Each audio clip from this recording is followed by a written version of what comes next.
तुका सारिखे पूर्ण वैराग्य जाचे, वसिष्ठा परिज्ञान योगेश्वराचे. कवी वाल्मिका सारिखा मान्य ऐसा, नमस्कार माझा सद्गुरु रामदासा. श्रीराम मला वाटते अंतरी त्वा बसावे, तुझ्या दासबोधासी त्वा बोध व्हावे. अपत्या परी पाववी प्रेम ग्रासा, महाराज या सद्गुरु रामदासा. जय जय रघुवीर समर्थ. श्री कृष्ण गोविंद हरे मुरारे, हे नाथ नारायण वासुदेव. प्रद्युम्न दामोदर विश्वनाथ, मुकुंद विष्णोर भगवन् नमस्ते. सच्चिदानंद रूपाय विश्वोत्पत्त्यादि हेतवे, तापत्रय विनाशाय श्रीकृष्णाय वयं नमः. कृष्णाय वासुदेवाय हरये परमात्मने, प्रणतक्लेशनाशाय गोविंदाय नमो नमः. वसुदेव सुतं देवं कंसचाणूरमर्दनं, देवकी परमानन्दं कृष्णं वन्दे जगद्गुरुं. कृष्णकमलपत्राक्षं पुण्यश्रवणकीर्तनं, वासुदेवं जगद्योनिं नौमि नारायणं हरिं. कृष्ण कृष्णेति कृष्णेति यो मां स्मरति नित्यशः, जलं भित्त्वा यथा पद्मं संसारात् उद्धराम्यहम्. कृष्णाय वासुदेवाय देवकी नन्दनाय च, नन्दगोपकुमाराय गोविन्दाय नमो नमः. नमः पङ्कजनाभाय नमः पङ्कजमालिने, नमः पंकजनेत्राय नमस्ते पंकजांग्रे. गोपाल कृष्ण भगवान की जय. जय जय रघुवीर समर्थ. ज्ञानं परमगुह्यं मे यद्विज्ञान समन्वितं, सरस्यं तदङ्गं च ग्रहाणगजितं मया. यावानहं यथा भावो यद्रूप गुणकर्मकः, तथैव तत्त्वविज्ञानम् अस्तुते मदनुग्रहात्. अहमेवासमेवाग्रे नान्यं यत्सदसत्परं, पश्चादहं यदेतच्च यो वशिष्येत सोऽस्म्यहम्. ऋतेऽर्थं यत् प्रतीयेत् न प्रतीयेत् चात्मनि, तद्विद्यादात्मनो मायां यथा भासो यथा तमः. यथा महान्ति भूतानि भूतेषु चावचेष्वनु, प्रविष्टान्यप्रविष्टानि तथा तेषु न तेष्वहम्. एतावदेव जिज्ञासं तत्त्वजिज्ञासनात्मनः, अनवयव्यतिरेकाभ्यां यत् सर्वत्र सर्वदा. एतन्मतं समातिष्ठ परमेण समाधिना, भवान् कल्पविकल्पेषु न विमुह्यति कदाचित्. गोपाल कृष्ण भगवान की जय. अष्टम स्कंध अवतरणी. अष्टम स्कंद प्रथमोध्यायात मन्वंतर कथा विख्यात. गजेंद्र सापडला ग्राहमुखात द्वितीयोध्यायी कथा आहे. तृतीयात गजेंद्र कृतस्तुती, पावला संकष्ट मुक्ती, गजग्राह पूर्व कथाती. चतुर्थोध्यायात ब्रह्मदेवताकृत भगवस्तुती, पंचमोध्यायी निवेदिलेती, देव दैत्य सागर मंथती. षष्ठाध्यायी ती कथा. सिंधू मंथन शिव विषपान. सप्तमात निवेदन, मोहिनी अवतार ग्रहण. अष्टमोध्यायी अमृत वितरण. नवमात देवासुर संग्राम. दशमात संग्राम समाप्ती. एकादशात द्वादशी मोहिनी शिवमोहन. पुढील 7 मन्वंतर. त्रयोदशात त्यांचा विस्तार. मनूच्या कर्माचा विचार. चतुर्दशोध्यायी बली स्वर्ग विजय. पंचदशात आदिती पयोवृत. षोडशात आदितीची प्रभू प्राप्ती. सप्तदशात वामन बली भेट. अष्टादशी त्रिपाद भूमिदान कथा. 19 विख्याता. द्विपादे जिंकी विश्वसत्ता.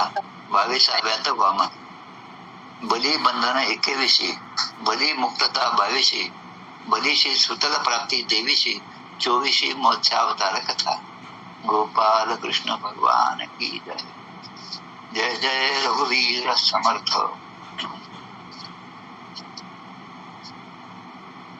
आज चैत्रवद्य दशमी तिथी आहे. 1946. चैत्रवद्य दशमी म्हटलं की आठवण होती ती दत्तावतारी श्री नाना महाराज तराणेकर. नाना महाराज तराणेकर हे दत्त संप्रदायातले फार मोठे अधिकारी असे संत होऊन गेले, सत्पुरुष होऊन गेले. प्रत्यक्ष दत्ताचे 16वे अवतार अशी त्यांची ख्याती आहे. आज त्यांची पुण्यतिथी आहे. त्यांचा जन्म नागपंचमीच्या दिवशी म्हणजे श्रावण शुद्ध पंचमी, नागपंचमी श्रावण महिन्यातली. आणि तराणे हे त्यांचं गाव, इंदोर पासून जवळ असणारं गाव. आणि माझं भाग्य चांगलं की 1973 आणि 74 या 2 वर्षामध्ये मी त्या ठिकाणी इंदोर युनिव्हर्सिटीमध्ये लेक्चर म्हणून होतो 2 वर्ष.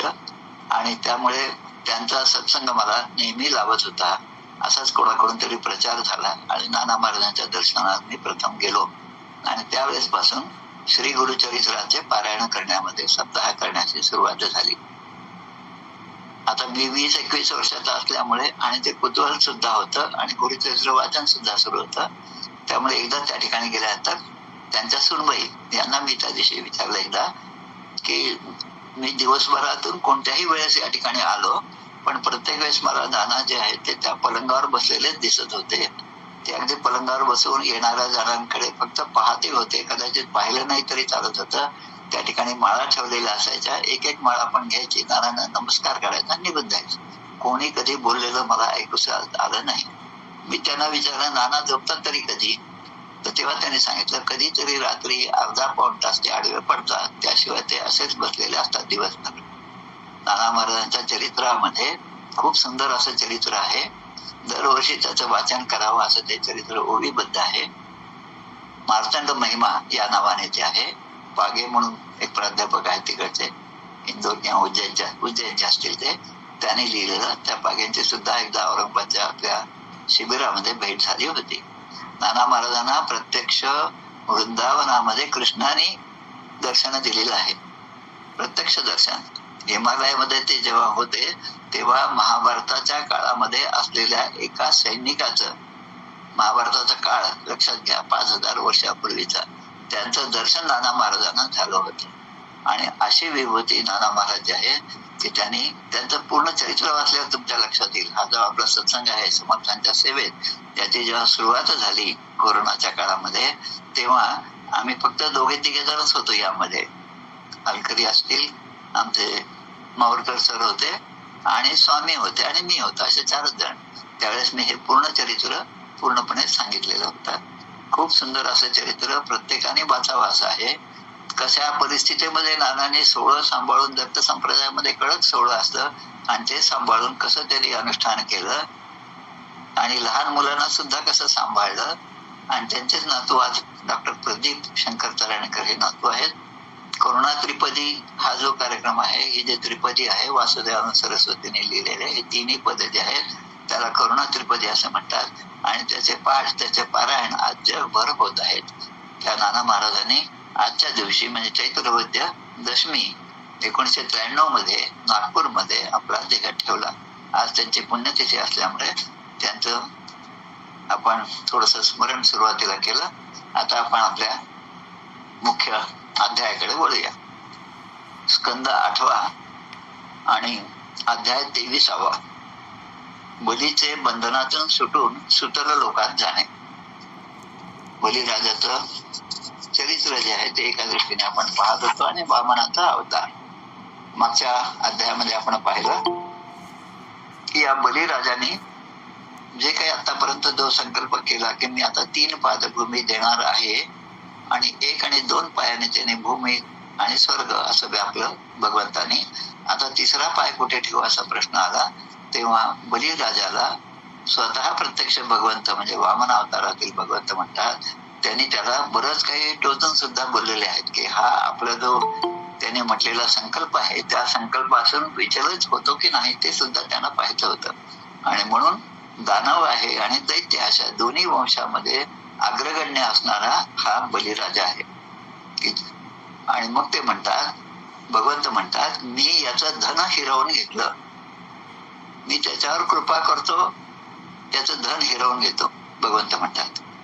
कारण जेव्हा मनुष्य त्या धनामुळे, पैशामुळे, ऐश्वर्यामुळे मदोन्मत्त होतो तेव्हा तो माझा आणि लोकांचा तिरस्कार करू लागतो. आणि हीच गोष्ट बलिराजाच्या बाबतीत झाली. आणि म्हणून मी त्याचं धन सुद्धा हिरावून घेतलं, त्याला त्या राजपदावरून सुद्धा मी पदच्युत केलं, त्याची अनेक प्रकारे निंदा केली. शत्रूने सुद्धा त्याच्याकडून बांधून घेतलं, त्याला बंधनात टाकलं. अनेक कष्ट त्याला भोगावे लागले. आणि प्रत्यक्ष त्याचे गुरु शुक्राचार्य यांनी सुद्धा तू आता हे दान देऊ नकोस, तू हा संकल्प करू नकोस म्हणून त्याच्या विरुद्ध गेले आणि त्यांना शाप सुद्धा दिला. एवढी परिस्थिती असून सुद्धा बलिराजा दृढव्रत होते. संकल्प मी बोललो आहे आणि त्याप्रमाणे मी करणारच आहे.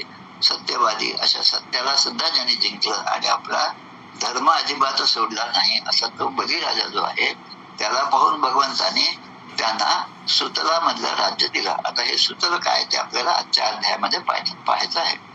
आता या सुतल लोकांचं एक वैशिष्ट्य आहे, मागच्या वेळेस आपण पाहिलं, यन्नादयो व्याधयश्च क्लमस्तंद्रा पराभवा नोपसर्गो निवसताम संभवंती ममेक्षया.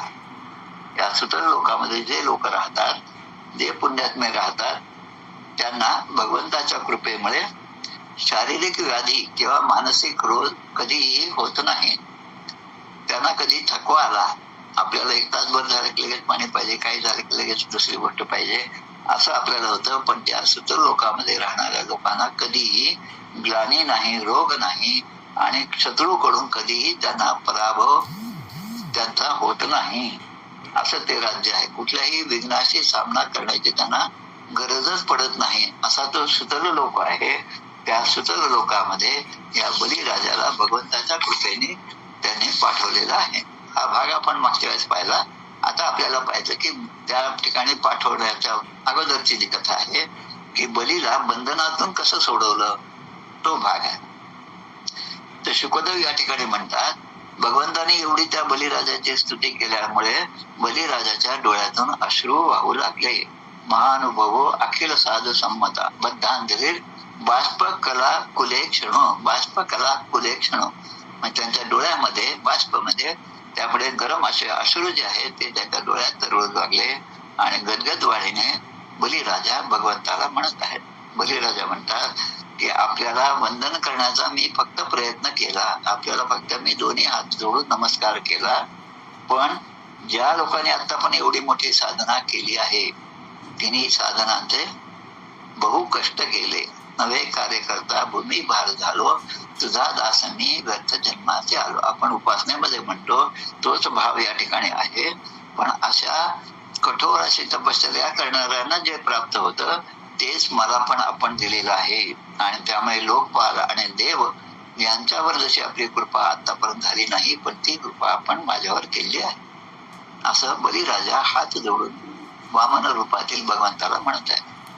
तेव्हा शुकदेव म्हणतात, वरुणाच्या पाशातून मुक्त झालेल्या बलीने, वरुणाच्या पाशातून त्यांना मुक्त केलं आणि त्यांनी त्या बलिराजाने आता दोन्ही हात जोडून विष्णू, ब्रह्मदेव आणि भगवान शंकरांना, महादेवांना प्रणाम केला. आणि तो भगवंताने सांगितल्याप्रमाणे त्या सुतल लोकांमध्ये राहायला गेले हे सगळे. आणि याच प्रसंगी त्या ठिकाणी यांचे आजोबा म्हणजे भक्त प्रल्हाद हे सुद्धा आलेले होते. आणि प्रल्हादांच्या जवळ सुद्धा भगवंताने या बलिराजाची स्तुती केली. तुझा नातू कसा आहे, किती सत्यनिष्ठ आहे हे सुद्धा त्यांनी सांगितल्यानंतर त्या भक्त प्रल्हादाला सुद्धा खूप आनंद झाला. अशा प्रकारे बलीने जे आतापर्यंत स्वर्गाचं राज्य घेतलं होतं आणि देवांना पदच्युत केलं होतं, ते राज्य भगवंतानी त्या देवांना परत मिळवून दिलं. म्हणजे आता स्वर्गावर पुन्हा इंद्राचं राज्य सुरू झालं. आदिती मातेची जी इच्छा होती की माझे पुत्र जे आहेत ते देव आहेत आणि त्यांना याने आपल्या जागेवरून हाकलून लागलेले आहे, आता ते निष्प्रभ झालेले आहेत, त्यांना त्यांचं गतवैभव पुन्हा मिळावं आणि ते भगवंताने मिळवून दिलं या वामन रूपाच्या निमित्ताने. आता पुढे प्रल्हाद असं म्हणतात की भगवंताचा हा कृपा प्रसाद जो आहे तो आतापर्यंत ब्रह्मदेव असो, लक्ष्मी असो आणि भगवान शंकर असो यांना सुद्धा प्राप्त झाला नाही, जो मला प्राप्त झाला. आणि एवढंच नाही, पण आमच्यासारख्या असुरांच्या एक किल्लेदार म्हणून आपण त्या ठिकाणी पहारा देत आहात. हे सुद्धा तुमचं वचन जे आहे ते सुद्धा माझ्यासाठी फार विशेष आहे आणि माझ्यावर विशेष कृपाच आहे आपली. आम्ही तर खऱ्या अर्थाने दुर्जन आहोत, कुमार्गगामी आहोत, आणि तरी सुद्धा आपली एवढी अनुग्रहपूर्ण दृष्टी आमच्यावर कशी काय वळली असा प्रश्न त्या ठिकाणी बलिराजाने विचारलेला आहे. आता हे ऐकून भगवंत म्हणतात वत्स प्रल्हाद भद्रंते प्रयाही सुतलालयम मोदमान स्वपौत्रेण ज्ञानीनाम सुखमावह. बाळ प्रल्हाद सुद्धा त्या ठिकाणी आलेले आहेत. तर भगवान म्हणतात प्रल्हादा तुझे कल्याण असो, आता तू सुतलोकात जा, जिथे आपला नातू बली बरोबर आनंदाने राहा, त्या ठिकाणी जाऊन आणि आपल्या जाती बांधवांना आपल्या सगळ्या अध्यक्षांना आनंदी कर आणि सुखात राहा. आणि अजून एक त्या ठिकाणी आश्वासन देतात भगवंत बली या प्रल्हाद भक्तांना की नित्यम दृष्टा असी माम तत्र गदा पाणी अवस्थितम मद दर्शन महालादस दस्त कर्म निबंधन. नित्यम दृष्टासी माम तत्र म्हणजे त्या ठिकाणी तू मला नित्य उभा असलेला पहारेकऱ्यासारखा किल्लेदारासारखा दारावर उभा असलेला मला पाहशील. आणि गदा पाणी अवस्थितम गदा पाणी शंखचक्र हे घेऊन मी त्या ठिकाणी पहारा देईन. आणि मद दर्शन मल्हादा म्हणजे माझ्या दर्शनाने तुला सुख प्राप्त होईल, आनंद होईल. आणि ध्वस्त कर्म निबंधन की तुझे आतापर्यंतचे कर्माचे जे बंधन आहे ते सगळे नष्ट होतील. शुकदेव सांगतात की अशा प्रकारे प्रल्हादाने ठीक आहे असं म्हणून प्रल्हाद आहे, बली आहे आणि त्याचे सैन्य आहे या सगळ्यांनी भगवंतांना वामन रूपातील त्या छोट्या मूर्तीला नमस्कार केला आणि ते अनुमती घेतली आणि आपल्या सुतल लोकांकडे गेले. आता हे सुतल लोक काय हे थोडस आपल्याला पाहायला पाहिजे. अगदी सुरुवातीला आपण जेव्हा स्कंद दुसरा पाहिला आणि त्याच्यातला पहिला अध्याय पाहिला की ज्यामध्ये ध्यानाचा विधी आणि विराट स्वरूपाचे वर्णन केले होते, तो अध्याय मुद्दाम तुम्ही पाहावा. स्कंद दुसरा अध्याय पहिला, त्यामध्ये 2 श्लोक या ठिकाणी विराट स्वरूपाचे वर्णन करणारे आहेत. पातालम एतस्य पही पादमूलम पठंती पार्ष्णे प्रपदे रसातलम महातले विश्वसृजोथ गुल्फो तलातल वै पुरुषस्य जंघे. आणि दुसऱ्या श्लोकामध्ये दे जानुनी सुतलम विश्वमूर्ते कुरुद्वयम वितल चातलम महीतलम तद्धनम महीपते नभस्थलम नाभिस सर्व गृणंती. 2 श्लोक महत्वाचे आहेत. त्यामध्ये सांगतात की भगवंताचं जे विराट स्वरूप आहे, आता विराट स्वरूप म्हणजे काय, जे ब्रह्मांडी त्याची पिंडी, जे पिंडात आहे ते ब्रह्मांडात आहे आणि ब्रह्मांडात असलेली प्रत्येक गोष्ट पिंडामध्ये आहे. आपल्या ग्रंथराज दासबोधामध्ये या गोष्टी खूप चांगल्या प्रकारे समजावून सांगितल्या आहेत. कुठे कोणता वेद वेदांत पाहू आणि मला दासबोधीच लाभेल बोध, ही जी कविता आहे धनुदास डोळ्यांची, त्यामध्ये प्रत्येक गोष्ट दासबोधाचं महत्व सांगितलेलं आहे. आणि त्याचा प्रत्यय आपण या सगळ्या अखंड दासबोध पारायण करणाऱ्यांनी आणि इतरांनी सगळ्यांनी सांप्रदायिकांनी अनेक वेळा घेतलेला आहे. त्यामध्ये ते म्हणतात की भगवंताचं स्वरूप आपलं जसं माणसाचं आहे त्याप्रमाणे तुम्ही ते आपल्या डोळ्यापुढे आणा. त्यामुळे आपल्या 2 भाग आपल्या शरीराचे होतात, कमरेपासून वरचं आणि कमरेपासून खालचं. आता कमरेपासून वरचं जे आहे त्याच्यामध्ये जे आहे की गळा जो आहे तो महर लोक, आपण गायत्री जप करतो ओम भूर भुवा स्वाहा भू भुवा स्वाहा आणि मग ओम तत्स पूर्ण मंत्र काही आपल्याला तसं माईकवर म्हणता येत नाही असं अनेकांनी सांगितलेलं आहे. तो मंत्र आपल्याला माहिती आहे. त्यामध्ये भू भुवा आणि स्वाहा म्हणजे ही पृथ्वी, त्याच्यानंतर आकाश आणि स्वर्गलोक हे 3, आणि त्यानंतर वदन म्हणजे आपला जो त्या विराटाचं वदन म्हणजे ते म्हणजे जनोलोक आहे, कपाळ जे आहे ते तपोलोक आहे आणि भगवंताचं पूर्ण मस्तक जे आहे ते म्हणजे सत्यलोक आहे. म्हणजे हे 7 लोक जे आहेत ते कमरेपासून वरच्या भागामध्ये विराटाचे आहेत. आता खालचा जो भाग आहे कमरेपासूनचा त्यामध्ये हे सप्त पाताळ आहेत आणि त्यामध्ये हे सुतल आहे. नीट एकदा लक्षात घेणं म्हणजे सोपं आहे. तसं तळवे जे आहेत पायाचे म्हणजे आपल्याला जे काटा टोचतो तळव्याला खाली टोचतो तर ते जे म्हणजे त्याला पाताळ म्हणतात. त्यानंतर आपल्या टाचा आणि पंजा, पायाचे बोट आणि टाचा, त्याला रसातल आहे त्या ठिकाणी भगवंताच्या किंवा त्या विराटाच्या. त्याच्यानंतर घोटे, पायाचे जे घोटे आहेत ते हाड असतं आपलं थोडस वर आलेलं, त्याला त्या ठिकाणचे महातलाची कल्पना केलेली आहे. पायाच्या ज्या पोटऱ्या आहेत, पेंट्या ज्या आहेत त्या ठिकाणी तलातल. त्याच्यानंतर 2 गुडघे जे आहेत उजवा आणि डावा, तिथे त्याला सुतल असं म्हणतात. म्हणजे या सुतल लोकामध्ये भक्त प्रल्हादासह आजोबासह या बलिराजाला त्याच्या सैन्याला भगवंतानी नेलेलं आहे, ते म्हणजे विराटाच्या दोन्ही गुडघ्याच्या ठिकाणी. नंतर 2 मांड्या जे आहेत ते वितल आणि अतल असे 2 मांड्या आहेत, आणि कंबर जे आहे त्याला भूतल म्हटलेलं आहे. आणि अशा प्रकारे हे विराट स्वरूपाच्या सुतल कुठे आहे ते आपल्या लक्षात येते याप्रमाणे. आता ते सांगतात की सर्व सेनेचे त्या ठिकाणी हे सुतल लोकांमध्ये सगळेजण निघून गेले.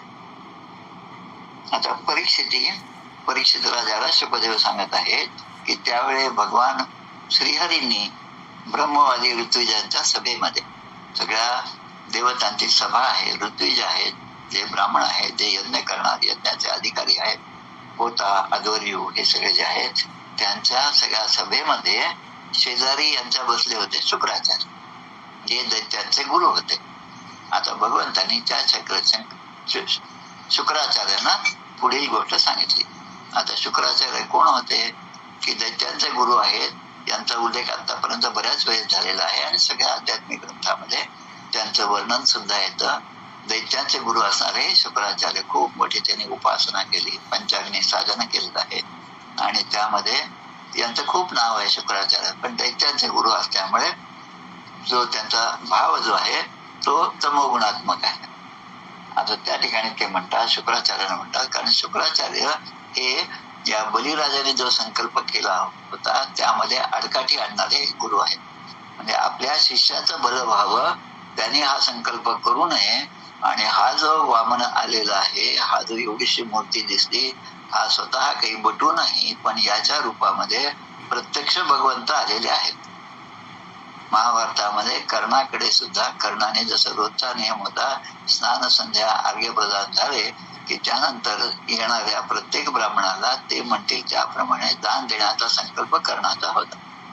भगवंताची योजना त्या ठिकाणी ब्राह्मणाच्या रूपामध्ये स्वतः इंद्र आलेले आहेत आणि इंद्राने जेव्हा मागितलं तेव्हा ते स्वतः आपलं स्वतःचं कवच हे आपल्याला काढून ते देतात आणि तेच कवच दिल्यामुळे पुढे आपण महाभारताच्या युद्धामध्ये हे कर्ण जे आहे ते पण मृत्युमुखी पडलेलं आपण पाहतो कर्ण. तसं या ठिकाणी याने मागितल्यानंतर ते म्हणतात, शुक्राचार्यांना ते म्हणतात की तुम्ही, भगवान काय म्हणतात पहा, आपला शिष्य आहे तो यज्ञ करत आहे, याचा आनंद गुरु म्हणून तुमच्या ठिकाणी आहे आणि त्याने तो यज्ञ केला आहे. आता तुम्ही गुरु असल्यामुळे आपला शिष्य कुठे चुकतो तिकडे तुम्ही जर लक्ष दिलं असेल तर तुमच्या लक्षात आलं असेल काही त्रुटी त्यामध्ये झाल्या. आता आपल्या शिष्याच्या जर त्रुटी असतील, ऑफिसमध्ये मी मोठा अधिकारी आहे, माझ्या हाताखाली 10 माणसं आहेत, त्याच्यानंतर काही चपराशी आहेत, पण यांच्या रोजच्या वागण्यामधून जर काही चुकी झाल्या, एखाद्या महत्वाच्या माणसाचा अपमान झाला, त्याच्यावर ते ओरडून बोलले, तर त्याचं प्रायश्चित्त कोणी घ्यायला पाहिजे? जो त्यांच्याशी अपमान केला त्यांनी नाही खऱ्या अर्थाने, पण त्यांचा जो अधिकारी असेल त्या अधिकाऱ्यांनी ही चूक ही चूक कबूल करून आपली क्षमा मागितली पाहिजे. तसं या ठिकाणी शुक्राचार्यांना ते म्हणतात की तुम्ही आता जी काही उणीव राहिली असेल ती आता पूर्ण करावी. म्हणून आपण म्हणतो की आमचे तळटे सर नेहमीच म्हणतात बा की प्रसिद्ध परमेश्वर, प्रसिद्ध परमेश्वर, प्रसिद्ध परमेश्वर, आणि क्षमा प्रार्थना सुद्धा करतात. प्रसिद्ध म्हणजे तुम्ही प्रसन्न व्हावं, पण आम्ही जे अनुष्ठान केलं त्यामध्ये आमच्याकडून काही जर चुका झाल्या असतील तर त्यामध्ये सुद्धा आम्हाला तुम्ही माफ करावं, आम्हाला क्षमा करावी. क्षम्यताम परमेश्वरा, क्षम्यताम परमेश्वर. तसं शुक्राचार्यांना सांगतात, कारण ब्राह्मणांची कृपादृष्टीच अशी असते की त्या कृपादृष्टीमुळे आतापर्यंत आपल्याकडून घडलेल्या अनेक चुका ज्या आहेत त्याचं परिमार्जन होतं. पूर्ण आपला हा जो ग्रंथ आहे त्याच्यामध्ये शेवटचे श्लोक आहेत. नाम संकीर्तनम यस्य सर्व पाप प्रणाशनम प्रणामो दुःख शमनम तम नमामि हरिपरम, तम नमामि हरिपरम. अशा हरिनामी नमस्कार करतो आणि नाम संकीर्तनम यस्य सर्व पाप प्रणाशनम, या नामाच्या उच्चाराने सगळ्या पापांचा नाश होतो आणि दुःख जे होतं ते सुद्धा कमी होतं. आणि तसं या ठिकाणी शुक्राचार्य ते सांगतात की यामध्ये जर उणीव असेल तर ती तुम्ही दूर करावी. आता शुक्राचार्य जे आहेत, जो आधीचा क्रोध होता तो क्रोध आता मावळलेला आहे आणि शुक्राचार्य खूप छान शब्दामध्ये या ठिकाणी सांगतात की भगवंता आपण यज्ञेश्वर आहात, यज्ञ पुरुष आहात आणि आपली पूजा माझ्या या शिष्याने बलिराजाने केलेली आहे आणि त्यांनी मनोभावे ही पूजा केली आणि सगळ्या उपचाराने ही पूजा केलेली आहे. त्याच्या त्या पूजेमध्ये कमतरता कमीपणा कसा राहील, न्यून कसं राहील त्याच्याकडून. कारण 5-6 गोष्टी या ठिकाणी दिलेल्या आहेत की मंत्राचे, अनुष्ठान पद्धतीचे, देश काल आणि पात्र आणि वस्तू विषयीचे सर्व दोष आपल्या नाम संकीर्तनाने दूर होतात. भगवंताचं नाम अखंड का घ्यावं याचं हे एक उदाहरण आहे. हा श्लोक जो आहे तो फार महत्वाचा आहे. मंत्र तंत्र तच्छिद्रम देश कालाहर वस्तुतः सर्वम करोति निश्चिद्रम नाम संकीर्तनम तव. भगवंता तुझं नाम घेतल्यानंतर मंत्राच्या उच्चारणामध्ये, आता आमच्या कर्टे सरांनी जसं शिकवलं तसं दुर्गा सप्तशतीमध्ये एक मंत्र येतो, भार्याम रक्षतु. देवीला म्हणतात की माझ्या भारेचं रक्षण करावं. पण समर्थ जे आपल्याला सांगतात, अक्षरे गाळून निवाची काते घाली पदरीची निघान करी पुस्तकाची तो एक मूर्ख. मंत्रोच्चार करत असताना शब्दांचा उच्चार योग्य झाला पाहिजे. भार्याम रक्षतु म्हणजे माझ्या भारेचं रक्षण करा असं देवी जवळ मांडतात आणि म्हणताना मात्र भार्याम भक्षतु, आणि मग ती भार्या चांगली असलेली ती मरून गेली. कारण आपला उच्चार जो आहे तो चुकला होता, म्हणजे असा अनर्थ सुद्धा होऊ शकतो. म्हणून मंत्राच्या उच्चारणामध्ये चूक होऊ नये. अनुष्ठानाची जी पद्धत असेल, अनुष्ठान ज्या नियमाने करायला पाहिजे त्यामध्ये काही ना काही कमी जास्त राहतच.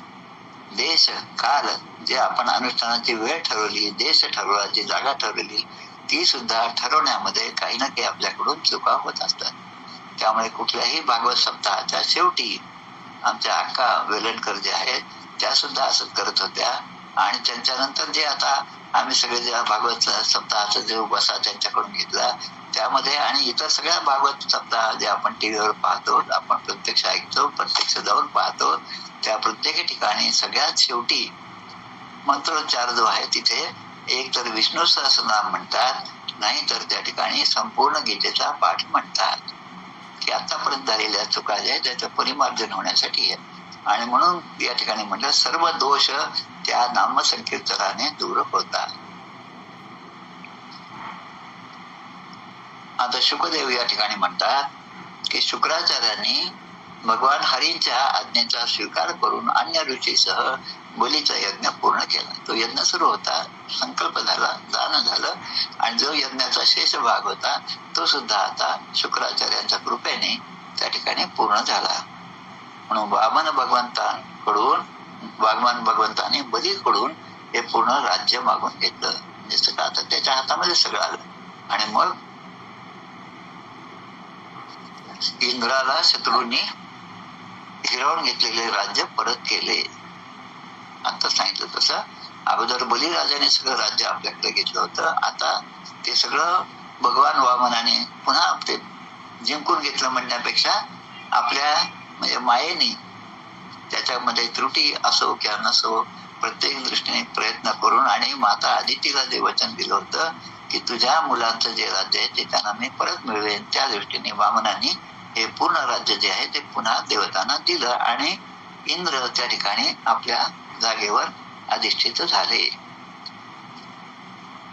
आता कोणासाठी हे सगळं केलं तर पतिर ब्रह्मा देव ऋषी पितृभूमी पै दक्ष भृग अंगिरो मुख्यो कुमारेण भवेन च कश्यप आदिती यांच्या प्रसन्नतेसाठी हे सगळं केलं. आणि भगवंताने म्हणजे वामनांना त्या ठिकाणी अभिषेक केला. आता वेदानां सर्व देवानां धर्मसे यशस्स श्रियः मंगलानां मृतानां च कल्पम स्वर्गापवर्गयोः. वेद, सर्व देवता, धर्म, यश, लक्ष्मी, मंगल, व्रत, स्वर्ग आणि मोक्ष या सगळ्यांचं रक्षण करण्यासाठी भगवान वामनांना त्याने आता इंद्राच्या खालोखाल उपेंद्र, कलेक्टरच्या खाली डेप्युटी कलेक्टर असतो तसा या ठिकाणी इंद्राच्या खालोखाल त्याचा अधिकार आहे ते उपेंद्र हे नाव त्यांना दिलं. कोणाला? या वामन भगवानांना. म्हणून वामनांचं नाव हे उपेंद्र. संदेच्या 24 अक्षरामध्ये 24 नामामध्ये उपेंद्र आहे ना शेवटी येतं. त्यामुळे सगळ्या जणांना सगळ्या प्राणीमात्रांना आनंद झालेला आहे. आता देवराज इंद्र जे आहेत त्यांना आता आपलं त्रिभुवनाचं राज्य परत मिळालं आणि शिवाय आपल्या हाताखाली उपेंद्र म्हणजे पुन्हा भगवंतच. म्हणजे आता हाताखाली जर भगवंत असतील तर मग त्या राजाकडून पुन्हा चुकी होणार नाही. त्यामुळे ऐश्वर्य लक्ष्मी त्याची सेवा करू लागली. निर्भय होऊन तो आनंदाने त्या ठिकाणी राज्य करू लागला स्वर्गामध्ये. आता पुढचं जे दिलंय 2 श्लोक महत्वाचे आहेत. ब्रह्मा शर्व कुमारश्च मृगवाद्या मुनयो नृप पितर सर्वभूतानि सिद्धा वैमानिकाश्च ये सुमहत् कर्म तत् विष्णु गायंत परम अद्भुतम दीक्षाने स्वानी ते जगमुर आदितींच शशंसिरे. ब्रह्मदेव प्रत्यक्ष, त्यानंतर शंकर, सनत कुमार, भृगु इत्यादी ऋषी आणि यांचे सगळ्यांचे पूर्वज पितर, सगळे चराचर सृष्टी, जे सिद्ध पुरुष आहेत ते आणि विमानातून इकडून तिकडे जाणारे जे देवगण होते ते भगवंताच्या या परम अद्भुत आणि अत्यंत महान अशा कार्याचे गायन करीत, त्याचं स्मरण करीत ती सगळी मंडळी आपापल्या ठिकाणी निघून गेली. आणि सगळ्यांनी आदिती माता आणि कश्यप ऋषींचे स्मरण केलं, त्यांची प्रशंसा केली.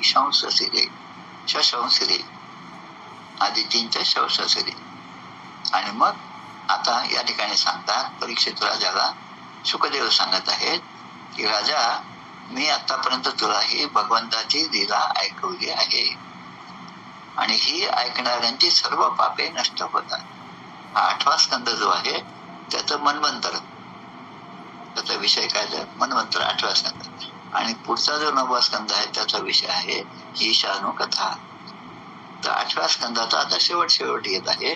आणि म्हणून परीक्षित राजाला शुकदेव सांगतात की मी तुला हे सगळं सविस्तर असं सांगितलं. मनवंतर किती झाले, त्यामध्ये कोण कोण म्हणून झाले, त्या मनुच्या अधिपत्याखाली ऋषी कोण झाले, त्या प्रत्येक वेळेस वेगवेगळे इंद्र कोण झाले हे सुद्धा सांगितले. तर अशा या भगवंताच्या लीला ज्या आहेत त्या अनंत आहेत. त्यांचा महिमा सुद्धा अपार आहे. त्यांचं वर्णन कोणीही करू शकत नाही. प्रत्यक्ष ब्रह्मदेवांना सुद्धा ते शक्य झाले नाही. आणि मंत्रदृष्ट्या ऋषींनी, महर्षी वसिष्ठांनी सुद्धा असे म्हटलेले आहे की जो भगवंताच्या महिम्याचा अंत जाणू शकेल, म्हणजे भगवंताचा महिमा कोणालाच कळू शकत नाही असं म्हणण्याच्या ऐवजी इथे म्हणतात की भगवंताचा महिमा तोच जाणू शकेल असा पुरुष कधीही आतापर्यंत झालेला नाही, सध्या नाही आणि होणारे नाही. त्रिकालाबाधित सत्य म्हणजे महिमा जो आहे तो कोणाला समजणार नाही, कारण अतुलनीय आहे. त्याचा महिमा आपण जे जे कल्पना करू त्याच्यापेक्षा अगदी वेगळ्याच तऱ्हेने त्या लीला भगवंताकडून झालेल्या आहेत. मला मृत्यू जो आहे तो शस्त्राने नको, अस्त्राने नको, माणसाने नको, जनावरे नको, घरात नको, बाहेर नको, उजेड नको, अंधार नको, काय नको म्हटलं, सगळं देऊन टाकलं. आणि शेवटी असा सुवर्णमध्ये पाहिला की ज्यामध्ये हे भगवंत कुठल्याही शब्दामध्ये जो आपण आशीर्वाद दिला, वर दिला, त्यामध्ये कुठेही अडकले नाही आणि बरोबर युक्ती जी आहे ती भगवंताने शोधून काढली. असं तुमचं हे ऐश्वर्य आहे आणि त्याचं वर्णन मी तुला आतापर्यंत सगळं केलं. या अद्भुत लीला आता प्रत्येक अध्यायामध्ये आतापर्यंत 25 तरी आला असेल, जास्तही असेल कदाचित. एखादा अभ्यास म्हणून प्रत्येकाने पूर्ण वाचल्यानंतर जे एक श्लोक बऱ्याच ठिकाणी कॉमन येतो, जसं य इदम देवदेवस्य हरे अद्भुत कर्मणः अवतारान चरितम शृण्वन् याति पराम गतिम. या भगवंताच्या लीला ज्या आहेत, अगाध लीला ज्या आहेत, त्या वामनाच्या अवतार चरित्राचे जो श्रवण करतो, म्हणजे अष्टमस्कंदाच्या संदर्भात म्हटलंय, त्याला परमगती प्राप्त होते. याति पराम गतिम शृण्वन् याति पराम गती. शृण्वन् म्हणजे नुसतं श्रवण करतो त्याला सुद्धा पराम गती प्राप्त होते. आणि मग म्हणतात क्रियमाणे कर्मणीदम दैवे पित्रेत मानुषे यत्र यत्र अनुकीर्तेत यत् तेषां सुकृतम विदुः. शेवटच्या श्लोकात म्हणतात की देवयज्ञ, पितृयज्ञ, मनुष्ययज्ञ आपण पाहतो हे सगळे यज्ञ रोज आपण केले पाहिजे. त्या यज्ञामधला आत्ताच एक छानपैकी एक व्हिडिओ आला होता. जंगलामध्ये एका मोठ्या टोपल्यामध्ये पाणी भरून ठेवलेलं होतं आणि त्या पाणी भरून ठेवल्यामुळे आता उन्हाळ्याचे दिवस असल्यामुळे पशु पक्षी लहान लहान चिमण्या जे आहेत त्या ठिकाणी एकत्र आल्या आणि त्या आनंदाने त्यातलं पाणी पित आहेत. म्हणजे अशी आपल्या या सगळ्या भूतयज्ञ, पंचयज्ञ जे आहेत त्यामधलं देवयज्ञ, पितृयज्ञ आणि मनुष्ययज्ञ या तिघांचा उल्लेख या श्लोकामध्ये केलेला आहे. तसं आपण सुद्धा त्यासाठी, कारण जो जो भेटीचे भूत ते मानिजे भगवंत प्रत्येकाच्या ठिकाणीच तो आहे हा भाव ठेवला तर आपण दुसऱ्यासाठी काय केलं हे फार महत्वाचं आहे. म्हणून कोणत्याही कर्माचे अनुष्ठान करत असताना, म्हणजे कुठलंही कर्म असेल ते कोणाचं दानाचं असेल, कोणाचं स्तुती करणं असेल, कोणाची पूजा करणं असेल, कोणाचं स्वागत करणं असेल, कोणावर हित करणं आहे, कोणाला शिकवणं असेल, अगदी कार्यालयातलं काम करणं काय असेल ना, ते करत असताना जिथे भगवंताच्या लीलेचे कीर्तन होते. आता भगवंताच्या लीलेचे कीर्तन म्हणजे कसं होईल ते, देह प्रपंचाचा जसं सुखे करो काम. प्रपंचामध्ये नरदेह प्राप्त झाल्यानंतर ज्या ज्या गोष्टी आपल्याला विहित कर्म जे आपल्याला करावं लागतं ते करत असताना मला कोणीतरी हे करायला सांगितलं म्हणून मी हे करत आहे, भगवंतच मला हे सगळी प्रेरणा देतात आणि भगवंताच्या कृपेने मी हे करत आहे असा भाव अखंड जतन केला पाहिजे. मी करता म्हणता पावसी म्हणसी त्याने तू कष्टी होसी, राम करता म्हणता पावसी यश कीर्ती आणि प्रताप. याच प्रकारे या ठिकाणी सांगितलं या भगवंताच्या लीलेचे कीर्तन होते, ते कर्म सफल होते, त्या कर्माला चांगली गती मिळते आणि ते सत्कर्म होते. तर या सत्कर्मी रती वाढव आणि जे खळांचे व्यंकटी सांडव, या दोन्ही गोष्टी झाल्या तर अशा प्रकारे भगवंताचा कृपाशीर्वाद आपल्याला प्राप्त होतो. असं सांगणारा हा 23वा अध्याय या ठिकाणी समाप्त होतो. हा अध्याय लहान असल्यामुळे थोडक्यात आज आपण तो पाहिलेला आहे. आता पुढच्या अध्यायामध्ये म्हणजे आता उद्या जो आहे तो या अष्टम स्कंधातला शेवटचा अध्याय. त्यामध्ये मत्स्यावताराची कथा आहे. मत्स्यावतार भगवंताने का घेतला, कशासाठी घेतला हे आपण आता उद्याच्या भागात पाहणार आहोत. त्यामुळे आता आपण या ठिकाणी थांबूया. गोपाल कृष्ण भगवान की जय.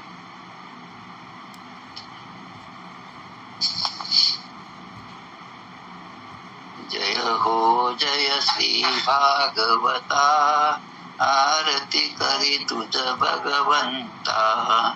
जय हो जय श्री भागवता, आरती करी तुझ भगवंता. श्री शुक मुनीने परम भक्तीने नाना परीने गायले जा हरिचरिता. आरती करी तुझ भगवंता. वेद तरुचे मधुर फळ, स्वादुरसे जे सोज्वळ. आत्मा राम मुनी अचळ, सेवुनी करीती जन सफळ. महापर्वणी आली अवनी, की अगहरणी भवजल तरणी. ती पतिता आरती करी तुझ भगवंता. येथे वासाची वाणी, सार्थक हरी गुण गाऊनी. शास्त्र पुराणी मुकुटमणी, परमा प्रेमामृत जननी. सहज सेविता भाविक भक्ता, उदार दाता मोक्ष तत्वता देहाता. आरती करी तुझ भगवंता.